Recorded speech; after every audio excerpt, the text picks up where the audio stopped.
우리 하나님의 말씀 보겠습니다. 욥기서 42장입니다.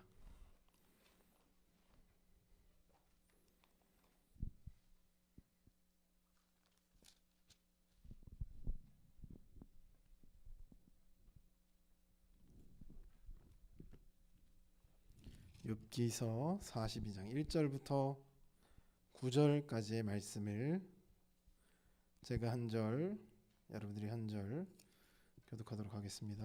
욥기서 42장 1절부터 9절까지 말씀입니다. 교독합니다. 욥이 여호와께 대답하여 이르되 주께서는 못하실 일이 없사오며 무슨 계획이든지 못 이루실 것이 없는 줄 아오니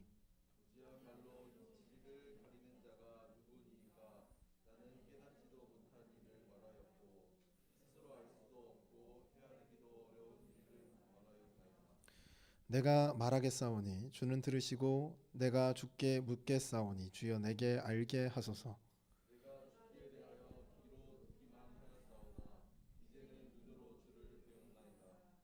그러므로 내가 스스로 거두어드리고 티끌과 제 가운데서 회개하나이다.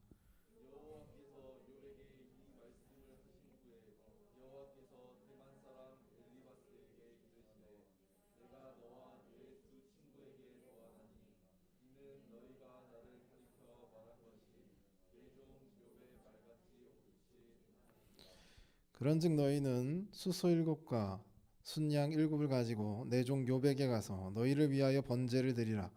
내 종 욥이 너희를 위하여 기도할 것인즉 내가 그를 기쁘게 받으리니 너희가 우매한 만큼 너희에게 갚지 아니하리라. 이는 너희가 나를 가리켜 말한 것이 내 종 욥의 말 같이 옳지 못함이라. 예 대만 사람 엘리바스 수아 사람 빌닷과 나아마 사람 소발이 가서 여호와께 자기들에게 명령하신 대로 행하니라. 여호와께서 욥을 기쁘게 받으셨더라. 아멘. 할렐루야. 오늘도 이렇게 오후 예배 오신 여러분들을 주님의 이름으로 환영하고 축복합니다. 우리 희원 학생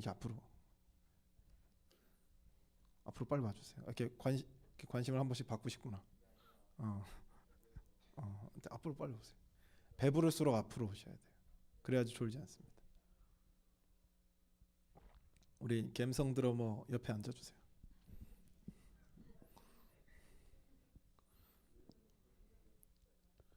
하여튼 우리 학생들 하여튼 귀여워요. 여러 가지 사건들이 많아가지고.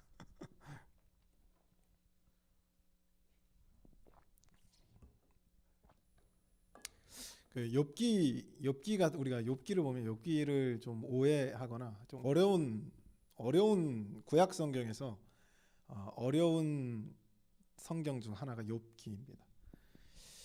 그 신약 성경에서 혹시 어려운 성경이 뭔지 아세요? 로마서. 요한계시록은 다른 의미에서 어렵고, 그래서 신약 성경에서 우리가 이 교리라고 하죠. 교리라고 하고 신학이라고 하는, 그래서 이 신약에서 어떻게 보면 가장 좀 심오하고 좀 구체적으로 다뤄야 될 부분이 로마서라면, 구약 성경에서 좀 심오하고 디테일하고 그리고 중요하게 다룰 성경이 욥기입니다. 그래서 욥기는 어렵지만 중요한 신학적 의미를 가지고 있어요.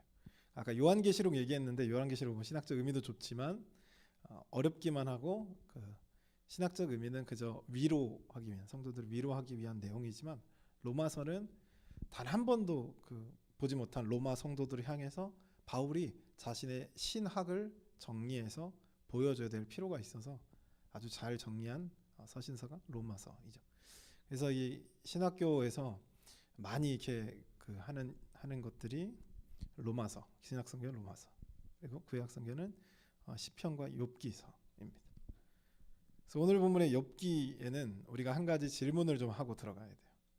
뭐냐면 왜 고난을 당할까입니다.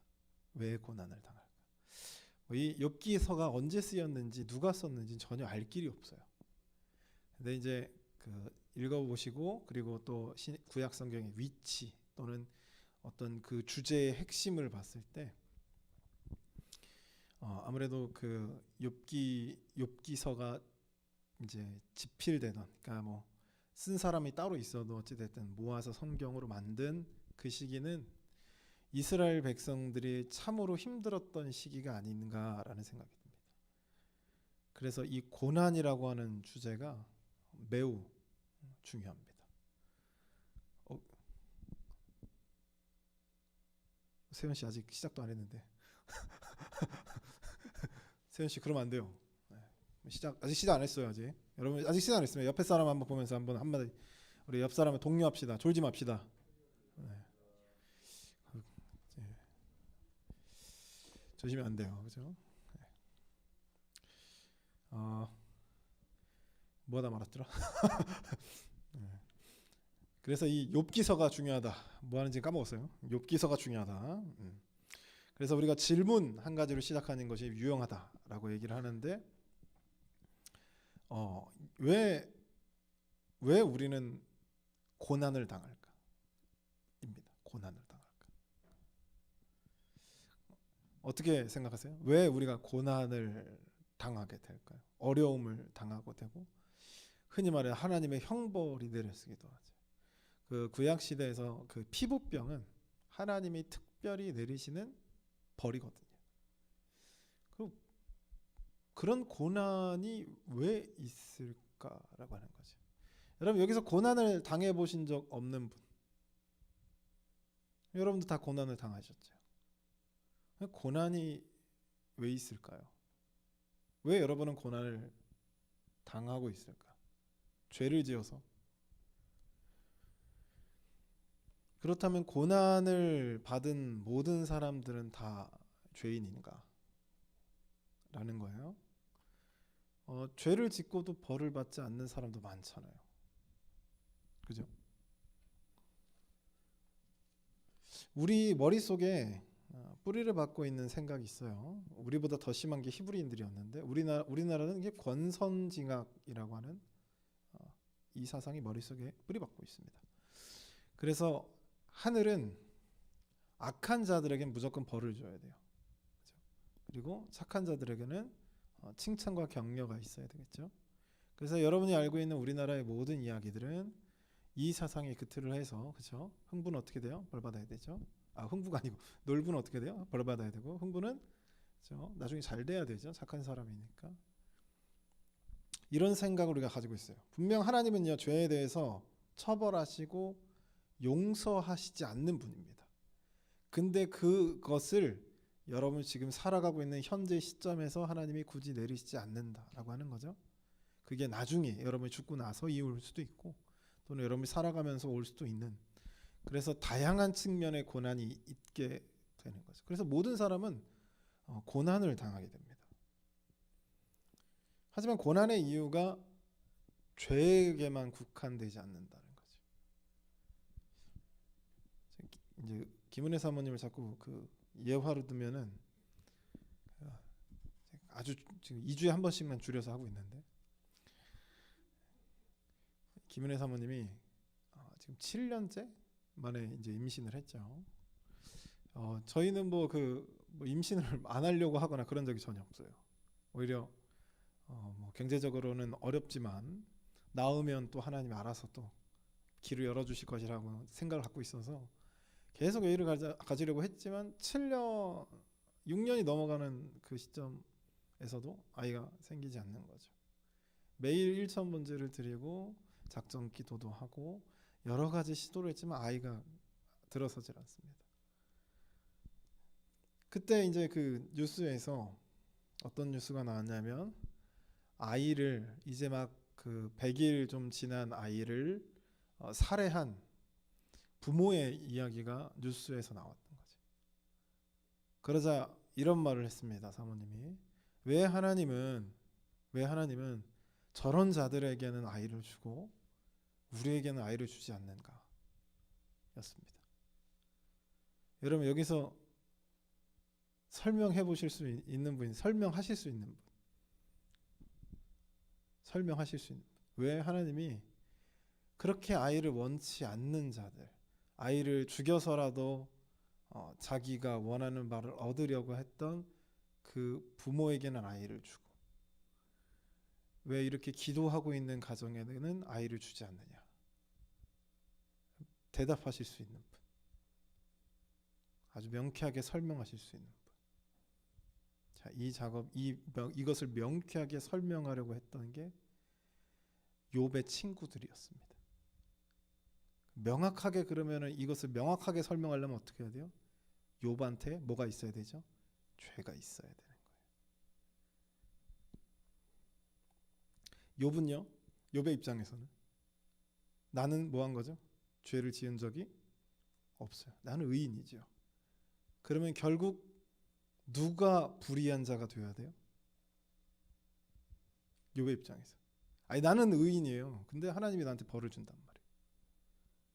그러면 욥의 입장에서 누가 불의한 자가 되어야 됩니까? 하나님이 되어야 되겠지. 이 이야기가 욥기입니다. 그래서 하나님의 등장하심으로 모든 그 말도 안 되는 탁상 공론이 무효화가 되는 거죠. 하나님이 등장하셔서 욥에게 말합니다. 내가 하늘을 창조할 때 넌 뭐했니? 내가 땅을 창조할 때 너 뭐했니? 내가 가지고 있는 생각, 내가 조그마한 가지고 있는 그 계획들 네가 이해할 수 있니? 라고 얘기합니다. 자, 이 이야기가 욥기의 이야기예요. 그러면서 이제 그 사모님의 예를 계속하면 우리는 기도하는데 하나님 주시지 않죠. 근데 기다리지도 않고 기도하지 않는 사람들이 아이를 낳고 잘 기르는 거예요. 우리 가정은 열심히 기도하는데 아이가 오지 않고, 하나님이 자꾸 믿지 않고 오히려 올바르지 않은 사람들에게 임신을 하게 아이를 주시는 거죠. 자, 그때 그 느끼는 그 허탈함과 분노, 좌절, 이거는 우리가 그 국한돼서 임신이라고 하는 하나의 예화로 들었지만 아마 여러분이 삶에서 경험하는 이러한 경험들 많을 겁니다. 근데 설명할 수가 없어요. 그럴수록 답답하죠. 그러다 보니까 우리는 어떻게 해요? 답을 찾으려고 해요. 그래서 명쾌하게 해결을 하려고 합니다. 그 이제 권사님들, 이제 나중에 이제 권사님들 되시면 실수하지 마시라고 말씀. 권사님들도 마찬가지로 실수하지 마시라고. 권사님들이 종종 이제 자신의 경험을 빗대어서 명쾌하게 뭔가 이걸 해결해 주려고 해요. 해결해서는 안 됩니다. 이걸 해결할 수 있는 사람은 하나님밖에 없어요. 이걸 명쾌하게 설명해 줄 수 있는 분 하나님밖에 없는데, 그걸 또 하나님 설명해도 우리는 어차피 이해를 못해요. 이제 임신 전에는 그랬다가 임신을 했습니다. 아이를 가졌어요. 자, 아이를 갖고 나서 느낀 게 있죠. 아마 아이를 바로 가졌으면 이 생명의 소중함을 잘 몰랐을 거예요. 그냥 의례적으로 가질 수 있는 거라고 생각했을 겁니다. 병원에 갔어요. 저도 신체적으로 문제가 없었습니다. 신체적으로 문제가 없었어요. 전혀 문제가 없어. 오히려 좀 과했습니다. 사모님도 문제가 전혀 없었어요. 그럼에도 불구하고 아이가 6년 동안 안 가지는 그 후에 나중에 아이를 가졌을 때 느꼈던 건 생명의 소중함.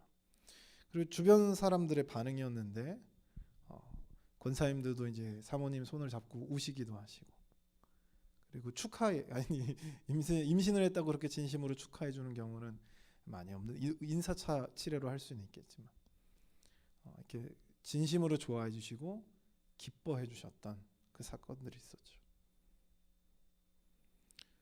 그리고 또 한 가지 가장 중요한 건 이거라고 생각합니다.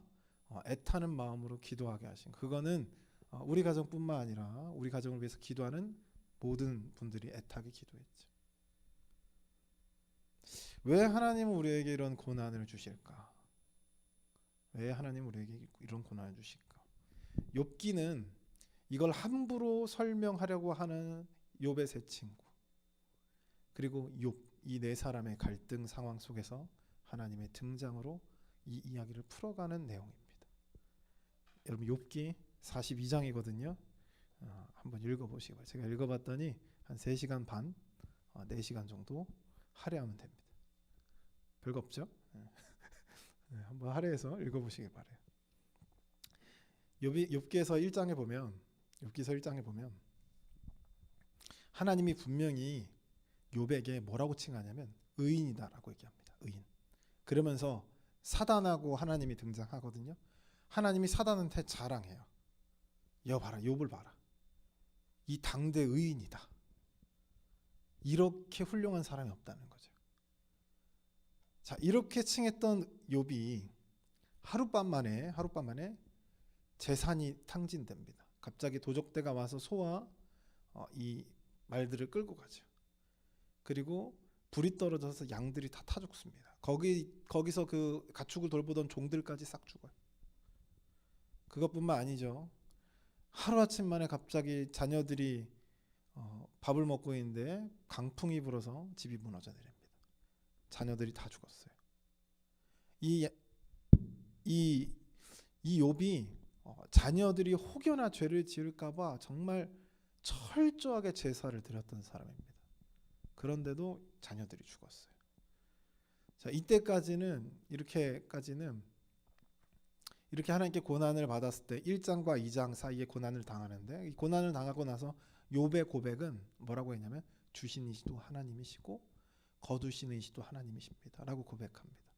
근데 우리가 뒤로 넘어가 보면 아까도 얘기했지만 세 친구와 욥과의 그 논쟁 속에서 욥이 마지막엔 결국 뭐라고, 아까도 말씀드렸지만 나는 의인이에요. 근데 자꾸 벌을 받죠. 말도 안 되는 고난을 받아요. 나중에는 이 흔히 말해서 이제 건강까지 잃어버린 거예요. 모든 걸 다 잃은 거죠. 아내는 자기한테 하나님을 욕하고 죽으라고 얘기해요. 얼마나 비참한 상황입니다. 친구들 3명은 와가지고 너에게 분명히 죄가 있다라고 고발합니다. 욥은 자기가 죄가 없다는 거죠. 나는 결백하다는 겁니다. 그러면 결국 욥이 마지막으로 뭐라고 얘기하냐면 그 책임이 누구한테 있느냐? 하나님에게 있다라고 얘기할 수밖에 없는 거예요. 그 논지대로라면. 그래서 결국 욥이 이 모든 불의는 누구한테 있냐? 하나님한테 있다라고 고백합니다. 그래서 결국 욥이 주시는 이시도 하나님이시고 거두시는 이시도 하나님이다라고 처음에 고백했지만 그 신앙이 무너져 내리는 것을 봐요. 그 논쟁 속에서 말이에요. 논쟁이 없었다면 욥은 무너지지 않았을 수 있습니다. 근데 이 쓸데없는 논쟁, 이걸 설명하려고 하는 이 과정 속에서 욥의 신앙이 무너져 내려버린 거예요. 설명할 수가 없는 거죠.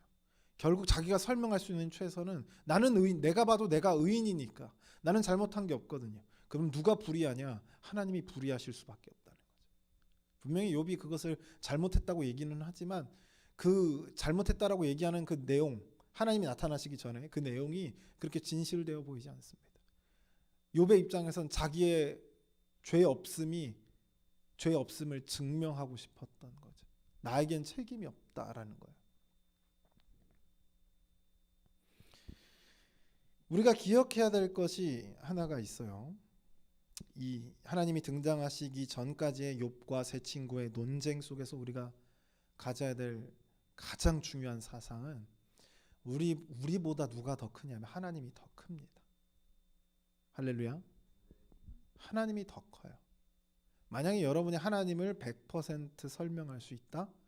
적어도 여러분이 하나님과 동등되거나 그 이상의 존재인 겁니다. 우리는요, 내가 누군지조차 제대로 정의할 수 없어요. 그죠?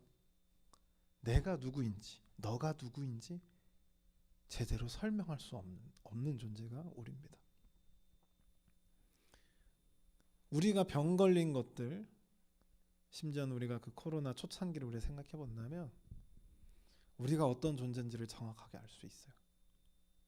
근데 하나님의 계획과 그분의 크심과 그분의 운행하심, 그분의 창조 사역, 이런 것들을, 그분의 구원 사역, 이런 것들을 우리가 이해하겠다, 우리의 생각으로 이해하겠다, 그럴 수 없습니다. 만약에 우리가 이해할 수 있고 이해한 대로 믿을 수 있다면 하나님은 굳이 우리에게 믿으라고 얘기 안 했을 거예요. 이해하라고 얘기했을 겁니다. 근데 하나님은 우리에게 계속 믿으라고 얘기하죠.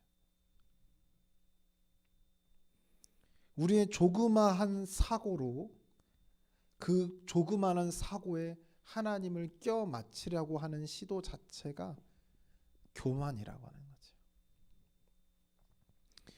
우리 예수 그리스도의 십자가를 한번 생각해 봅시다. 예수의 삶은 어땠을까? 여러분, 예수님이 죄가 있나요? 죄가 없습니다. 근데 예수의 삶을 딱 떠올리면 우리가 뭐가 떠올리죠? 십자가, 고난, 박해, 피 흘림, 이게 떠오릅니다. 죄인이 아닌데요, 죄가 없는데 고난을 당하죠. 박해를 받습니다. 아무 죄가 없는데, 아니 사회적으로 봐도, 윤리적으로 봐도, 하나님의 신학적 사상으로 봐도 죄가 없어요. 근데 십자가에 죽죠. 너무나도 이상한 일이에요.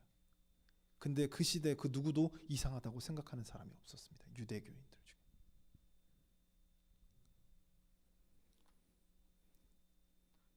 왜 예수 그리스도는 십자가에 죽어야 했을까? 죄인이었기 때문에 벌을 받아야 했던 걸까? 우리가 너무나 잘 알고 있는 것처럼 예수 그리스도의 십자가에 죽은 것은 오히려 그 반대죠. 죄의 문제를 해결하기 위해서 십자가에 죽었습니다. 자, 근데 우리는 여기서 이게 중요한 게 아니고 누가 중요해요? 제자들이 중요해요. 여러분이 제자라고 생각해 보세요. 예수님이 부활할 줄 몰라요? 부활할 줄 모릅니다. 예수님이 부활할 거라는 생각을 못 하고 있어요. 예수님이 붙잡혀 갑니다. 예수님 십자가에 죽어요. 그들이 어떤 생각을 하셨을까요? 예수에게 닥친 고난을 그들은 어떻게 받아들여야 했을까요? 어떻게 이해해야 했을까? 제자들은 어떻게 반응하냐면 도망갑니다. 도망가요. 예수를 부인합니다.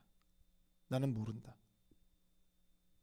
베드로 같은 경우는 세 번째 부인할 때 예수님을 저주합니다.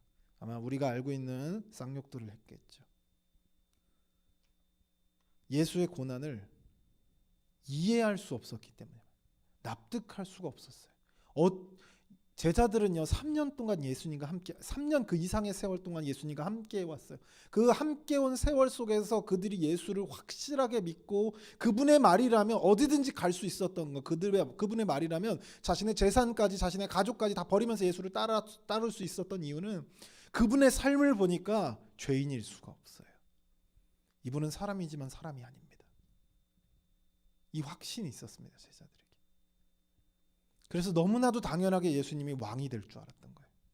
이스라엘을 구원하실 메시아라고 생각했던 겁니다. 모세처럼 말이죠. 근데 예수가 십자가에 붙들려 갔을 때 제자들은 그걸 이해할 수가 없습니다. 납득할 수가 없죠. 이걸 어떻게 설명할 거예요? 우리는 당연히 설명할 수 있습니다만 그때 당시 사람들은 설명할 수가 없습니다. 그래서 어떻게 하죠? 예수를 버리죠. 도망갑니다.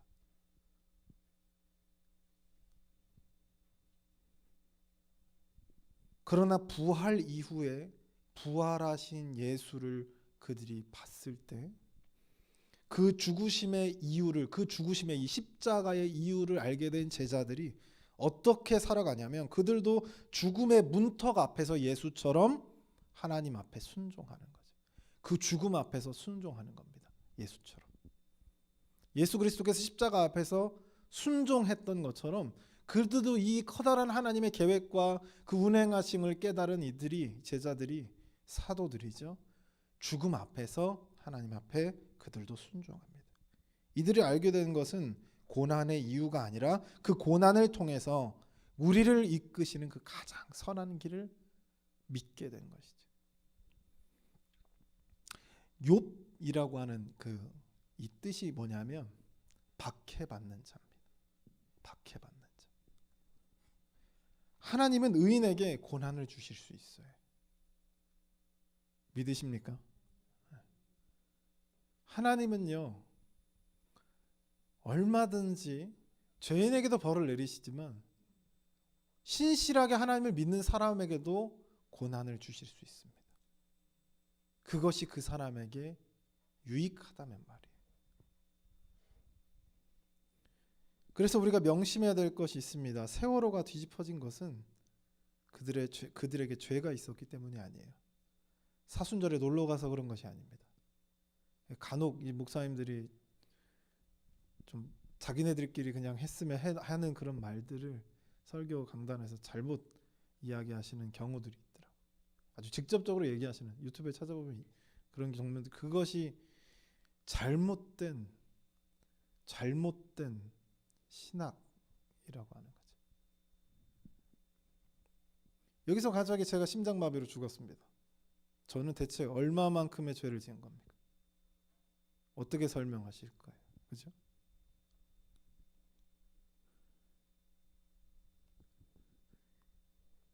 이런 것이 누가 죄가 많아서 누가 벌을 받았고 이런 게 중요한 게 아니라는 거죠.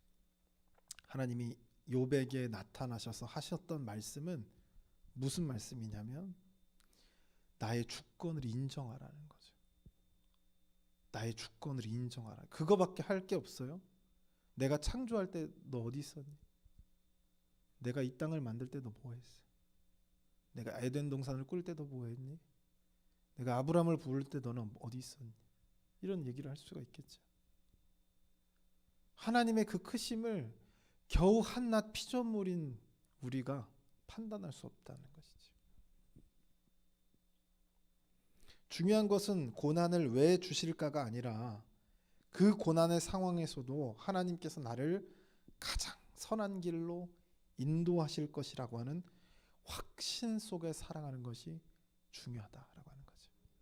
그래서 오늘 본문 42장에 우리가 읽어봤던 그 구절에 욥이 그 이야기를 다 듣고 뭐라고 고백하냐면 주께서는 못하실 일이 없사오니 무슨 계획이든지 못 이루실 것이 없는 줄 아오니 무지한 말로 이치를 가리는 자가 누구니이까 나는 깨닫지도 못한 일을 말하였고 스스로 알 수도 없고 헤아리기도 어려운 일을 말하였나 내가 말하였사오니 주는 들으시고 내가 주께 묻겠사오니 주여 내게 알게 하옵소서 내가 주께 대하여 귀로 듣기만 하였사오나 이제는 눈으로 주를 배움나이다 그러므로 내가 스스로 거두어드리고 티끌과 재 가운데서 회개하나이다. 아니 잘못한 것이 없는데 고난을 당한 욥이 오히려 하나님께 뭘 하냐면 회개를 합니다. 우리가 이 삶에서 살아가는 건 원리와 원칙 이거보다 더 중요한 게 있어요. 그러니까 하나님과 기브 앤 테이크를 우리가 가끔 많이 합니다. 내가 이만큼 줬으니 하나님도 나한테 이만큼 주세요. 기브 앤 테이크를 하죠. 근데 하나님은 그렇지 않은 경우가 많이 있습니다. 내가 준 만큼 주시지 않을 때도 있어요. 근데 내가 그렇게 많이 주지 않았는데 더 많이 주실 때도 있죠. 우리가 중요한 것은 이 삶에서 우리가 중요한 것은 하나님의 주권을 인정하는 겁니다.